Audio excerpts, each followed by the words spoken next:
Bueno, eta kamaran bestalde horzen daukagu, Maria Arretxe, Goienerreko langile eta baitere bazkide, okerrez banago. Egunon, eta zer modu, zer ematen ari zarete konfinamentua, Goiener? Egunon, bueno, alden modun denak bezala, luzeri, baina, bueno, nik uste dut hasieran igual pentsatze hutsek, hori ez, agobio jo alege jo ematen zula, oain ja, bueno, pixko bat martxa hartu diogu. Baina, bueno, moldatzen ga gure kasun hasieratik etxetik lanen gabiltz denak, eta lehendabiziko asteburu eman ginun jendea egokitzen tresnak eta behar ginuna eukitzeko altzen einen zerbitzu ematen jarraitzeko. Berriro ere aipatu dezagun gure ikusentzulei zein den Goienerrek eskaintzen duen zerbitzua. Goiener ezagutzen ez dunantzako energia berriztagarriak sortu eta merkaturatzeko sortu zen herritar kooperatiba bada, irabazi asmorik gabeko herritar kooperatiba bat, 2012 sortue, eta ja, bueno, nezkero, zenbakitan hola, zenbaki batzuk ematearren, 12.000 bazkidetik gora bagaude gaur egun, komunitate hontan, eta 15.000 kontratu kudeatzen gabiltz. Bueno, eta ze energi batez ere baliazatzen ditu edo erabiltzen dituzue zuen zerbitzua eskaintzeko orduan? Guk azkenen bermatzen duguna da, Goienerren asmoa, hastapenetik izan zen bazkideok behar ginun adina energia guk sortzea, baina momentu hortan 2012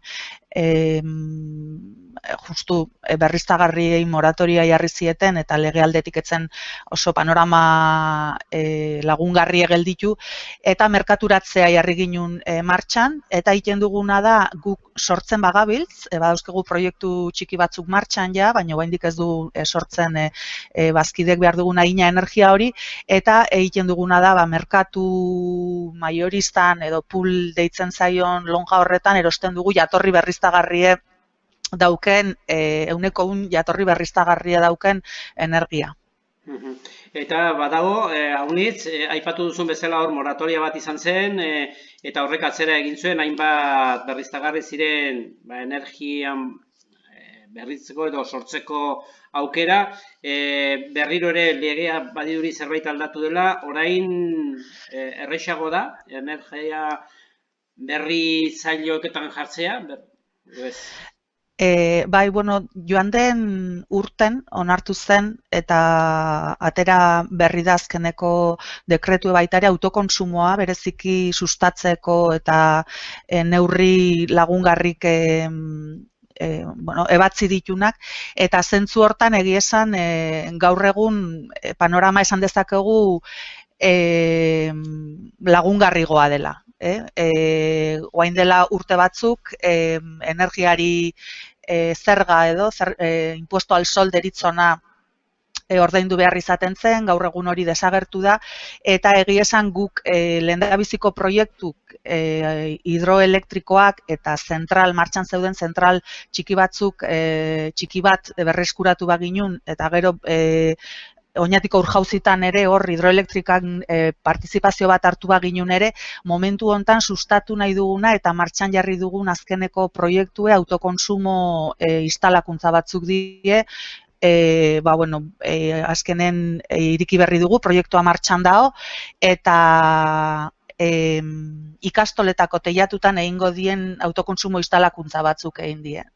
Lege aldetik onurak izan die eta gaur egun errentagarrigo eta interesgarrigoa suertatzen da autokonsumo instalakuntza horik egitea. Azkenen ez dugu ahaztu behar guk defendatzen dugun edo guk sustatu nahi dugun eredue sorkuntza banatuarena dela, hau da, sortzen den puntutik ahalik eta hurbilen konsumitzea eta autokonsumoa hortarako eredugarri da, ez? Gure teilatutan sortu ahal izatea gero konsumitu dezakeguna. Gainera orain garaia honetan denak etxean itxita gaudela, pentsatzen dut konsumoa igo izango dela segurazki ere. Kontatu diguzu pixko eta autokonsumo bateko instalakuntza bat egitea, zenbat kosta laike gutxi gora bera? Kostuarena erlatiboa da. Guk azkenen egiten duguna momentu honetan martxan jarri dugu bazkideontzako, Goierriko bazkideontzako aholkularitza zerbitzu bat, eta egiten dugun lehendabiziko ariketa da ikustea zuk instalakuntza hori jarri nahi duzun tokin ze eguzki potentzial, ze energia sortzeko potentzial dagon, eta beste alde batetik zuk zure kontsumo kurbari edo dituzun kurba, kontsumo kurba horreri uztar daiteken kontsumo hori. Eta horren arabera ikusten dugu bideragarri den edo ez. Ze azkenen errentagarri dena saretik ez erostea da. Orain, legedi berri honekin badago aukera bat, konpentsazioa deitzen zaion aukera bat, eta sarera isurtzen dugun energia horrengatik zertxobait kobratu dezakegu, baina horrek ez ditu egiten proiektuk interesgarrigoak. Azkenen uztartu behar dena da sorkuntza eta bertan konsumitzea. Beraz, garai batean, batek sortzen zuena sarera etzen isurtzen al, etzen botatzen al, orain berriro onartu dute sarera, hori autokonsumoan ariena sobra bazaio, edo sortzen duen une horretan sarera botatzen alduela. Hori berriro martxan dago. Bai, lehen ere botatzen zen, baina etzeon soberakin horrengatik etzeon konpensaziorik. Momentu hontan badago konpensazioa. Gertatzen dena da limite bat daukela eta kasu askotan, fakturan ezin da inoiz kobratu zu konsumitzen duzuna baino gehiago. Orduan langa zure konsumoak berak jartzen du. Etxe batean zenbat behar izaten da normalean gutxi gora bera diote, zenbat sortu behar da, zenbat kilobatio sortu behar da autokonsumorako? Da lehen komentatzen izuna, diferentzia handia ondateke etxe batzutatik bestetara, segun eta zer daukegun instalatuta, berogailu sistema bat elektrikoa den, edo ez, kasua aztertu beharko litzake, baino etxe bizitza soil baten, 2 kilobatio inguru esan dezagun, baino edozein moduz ezin da erreferentzi bezala hartuz, aholkatzen duguna da kasu bakoitze aztertzea. Beraz, gainera energia elektrikoa metatzeko zailtasun handiak ditu, batzuk erabiltzen dituzte bateriak eta horrelako gauza, baina erran daiteke metatzeko zailtasuna duela, ez? Azken finean energia elektrikoa batez ere konsumoa beti egin sortzen den bezin laster erabili behar izaten da, ez da? Bai, guk ez du aurre ikusten ematen egan aholkularitza zerbitzu honetan metatzearena, bateriena ez dugu aurre ikusten, ze berez esan dezagun instalakuntza hauen puntu beltza dela nolabait. Inbertsioak potologoak izaten die, bateria sistema bat sartzen baldin bada, eta iraupenan ere, plaka batek esaten baldin bada, 30 urte inguruko bizitza izan dezakela, bateria batek ez luke inoiz urte horietan iraungo, eta horrexegatik saiatzen gana da autokonsumoak dimensionatzen momentuko zuk esan duzun hori, konsumitu edo ekoiztuala konsumitual izateko. Momenturen baten eredu ohiturak aldatu beharko ditugu, eguzki sorkuntza gehien dagoan ordu hoitan gu konsumoak ere momentu hortan eramateko. Beraz, etxea berotu beharko litzateke ordu horietan, eta gero gaba aldera berotasun hori ez dezala ihes egin. Bai, hori berokuntzari dagokionez, eta bestela, horregatik ez diogu momentuz jenderi aholkatzen saretik etete, esan nahi dizut ezin dugu bermatu autokonsumo instalakuntza hoikin 100% asetuko dugula etxe hortan dagoen beharra, ez badago metaketa sistemaren bat. Baina, bai, saiatu beharko ginuke edo programatuz, edo konsumoak ordu horietara bideratzen. Aipatu duzu, okerez banago, 12.000 bazkide edo zaretela, jendeak batez ere ze zerbitzu eskatzen ditu? Gure hasieratik martxan jarri ginen zerbitzu eta gaur egun jende gehienak jasotzen duen zerbitzue merkaturatzaileena da. Azkenen guk lortu ginuna da, benetako alternatiba bat sortzea, etxeetan elektrika edo enpresa handi horietatik albo batera jasangarri den proiektu bat sustatuz gure etxeetan fakturak beste hornitzaile batekin jasotzea. Orduan azkenen, guk esan dezakegu Goienerreko 12.000 bazkide horik etxetako argindarran faktura jasotzen duela Goienerretik eta badakiela azkenen beraien fakturetan jasotzen duen edo uzten duen, fakturekin uzten duen mozkin txiki hori nondik heldu den, zertara doan eta atzen ze proiektu dagoen eta ze sustatzen ari gan azkenen, ez? Gure hazi txiki hori jartzen, egiten gauzek aldatzen has daitezen. Bueno, eta konfinamentuak, zertan eragin dio Goienerrei, zertan ikusten duzu eragin diela baita ere, bezero dituzuen jende guztiari? Konfinamendu, gure kooperatiban aldaketa potolona izan da, guk baditugu gaur egun hasieratik asmoa baginun eta esan dezakegu lortu dugula hiriburu guztitan bulegoak izatea, arreta presentziala ematea guretzako garrantzitsua zen, eta gaur egun ematen ez duguna hori da, bulegoak itxita daude. Arreta telefonoz, posta elektronikoz, beste bidetatik ematen dugu, baino ez gaude fisikoki inon, hori gure egunerokotasunen aldatu dena. Eta beste alde batetik, atera hasieratik ja bazeuden zurrumurru, baino ez da gauzatu, joan den astera arte, onartu den errege dekretu baten bidez, erabaki zen, hornidura elektrikoatan ze onura izan beharko zituzten autonomoak, enpresa txikik eta baitare norbanakoak. Orduan, guri horrek egia esan balankarga handia suposatu digu,